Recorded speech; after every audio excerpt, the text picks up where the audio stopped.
Hello, ನಮಸ್ಕಾರ ಎಲ್ರಿಗೂ. ಜ್ಯೋತಿರ್ವೇದ YouTube ಚಾನಲ್ಗೆ ಸ್ವಾಗತ. ಮೊನ್ನೆ ವಿಡಿಯೋದಲ್ಲಿ ನಾವು ತಿಳ್ಕೊಂಡಂಗೆ 2026 ಗುರುವಿನ ಬದಲಾವಣೆ ಅಥವಾ ಗುರುವಿನ ಸಂಚಾರ ಕರ್ಕಾಟಕ ರಾಶಿಯಲ್ಲಿ ಉಚ್ಚ ಸ್ಥಾನದಲ್ಲಿರ್ತಕ್ಕಂಥ ಗುರು ಯಾವ್ಯಾವ ರಾಶಿಗಳಿಗೆ ಏನೇನು ಫಲವನ್ನು ನೀಡ್ತಾನೆ ಅನ್ನೋದ್ರ ಬಗ್ಗೆ ತಿಳ್ಕೊಳ್ಳೋಣ. ಪ್ರಥಮವಾಗಿ ಮೇಷರಾಶಿ. ಮೇಷರಾಶಿ ಅಥವಾ ಮೇಷಲಗ್ನ ಎರಡಕ್ಕೂ ಅಪ್ಲೈ ಆಗುತ್ತೆ. ಮೇಷರಾಶಿಗೆ ಚತುರ್ಥ ಭಾವದಲ್ಲಿರ್ತಕ್ಕಂಥ ಗುರು.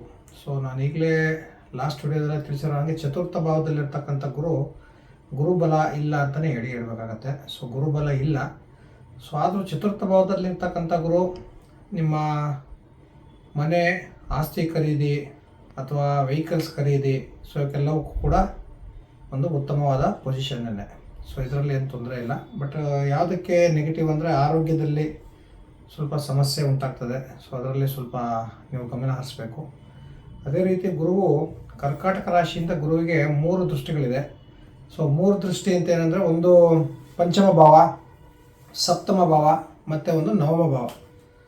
ಗುರುವು ಕರ್ಕಾಟಕ ರಾಶಿಯಿಂದ ಪಂಚಮ ಭಾವವನ್ನು ನೋಡ್ತಿರ್ತಕ್ಕಂಥ ಸಮಯದಲ್ಲಿ ವೃಶ್ಚಿಕ ರಾಶಿ ಮೇಲೆ ಅಥವಾ ವೃಶ್ಚಿಕ ರಾಶಿಯಲ್ಲಿ ತನ್ನ ದೃಷ್ಟಿಯನ್ನು ಬೀರ್ತಕ್ಕಂಥದ್ದು.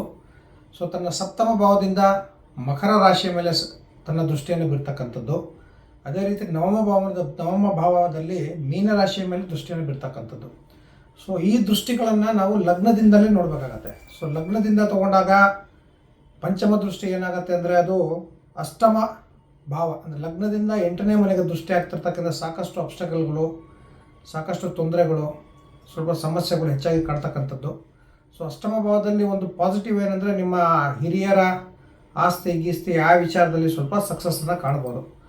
ಅದೇ ರೀತಿ ಸಪ್ತಮ ಭಾವ ಬಂದು ತನ್ನ ದಶಮ ಸ್ಥಾನ ಲಗ್ನದಿಂದ 10ನೇ ಮನೆಗೆ ಅದು ದೃಷ್ಟಿ ಹಾಕಿರೋದ್ರಿಂದ ಉದ್ಯೋಗದಲ್ಲಿ ಪ್ರಗತಿ, ಮುಂಬಡ್ತಿ, ಕೆಲಸದ ಸ್ಥಳಗಳಲ್ಲಿ ಹೆಚ್ಚಿನ ಜವಾಬ್ದಾರಿ, ಹೆಚ್ಚಿನ ಒಂದು ಮುಂಬಡ್ತಿ, ಉದ್ಯೋಗದಲ್ಲಿ ಮೇಲುಗೈ ಸಾಧಿಸ್ತಕ್ಕಂಥದ್ದು. ದಶಮ ಭಾವದಲ್ಲಿ ಗುರು ಇದನ್ನೆಲ್ಲವನ್ನು ಕೊಡ್ತಾನೆ. ಅದಾದ ನಂತರ ಇರ್ತಕ್ಕಂಥದ್ದು ನವಮ ಭಾವ. ನವಮ ಭಾವದಿಂದ ಲಗ್ನದಿಂದ ನೋಡ್ತಕ್ಕಂಥ ಹೋದರೆ ಮೀನರಾಶಿ ಬಂದು 12ನೇ ಮನೆ, ದ್ವಾದಶ ಸ್ಥಾನ.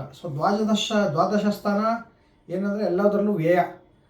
ಹಣಕಾಸಿನ ಅರಿವು ಇರ್ಬೋದು, ಮಾಡ್ತಕ್ಕಂಥ ಕೆಲಸದಲ್ಲಿ ಆಗ್ತಕ್ಕಂಥ ತೊಂದರೆಗಳಿರ್ಬೋದು, ಸಾಕಷ್ಟು ಡಿಫಿಕಲ್ಟೀಸು, ಸ್ಟ್ರಗಲನ್ನು ಕೊಡ್ತಕ್ಕಂಥದ್ದು. 12ನೇ ಭಾವದಲ್ಲಿ ಒಂದು ಅಡ್ವಾಂಟೇಜ್ ಅಂದರೆ, ನೀವು ಪರಸ್ಥಳದಲ್ಲಿ ಹೋಗಿ ಕೆಲಸ ಮಾಡ್ತಕ್ಕಂಥದ್ದು ಅಥವಾ ವಿದೇಶಿ ಪ್ರಯಾಣ ಯೋಗ, ವಿದೇಶದಲ್ಲಿ ಕೆಲಸವನ್ನು ನೋಡ್ತಕ್ಕಂಥ ಕೆಲಸಗಳಲ್ಲಿ ಸಿಗ್ತಕ್ಕಂಥದ್ದು.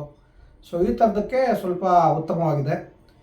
ಹಾಗಾಗಿ ಮೇಷರಾಶಿಯವರು ಮುಂಬರುವ 2027 ಜೂನ್ ತನಕ ಗುರುಬಲ ಇಲ್ಲದೇ ಇರೋ ಕಾರಣದಿಂದ ಆರೋಗ್ಯದಲ್ಲಿ ಮತ್ತು ಹಣಕಾಸಿನ ವಿಚಾರದಲ್ಲಿ ಸಾಕಷ್ಟು ಎಚ್ಚರವನ್ನು ವಹಿಸಬೇಕು. ಉದ್ಯೋಗದಲ್ಲಿ ಉತ್ತಮವಾಗಿದೆ.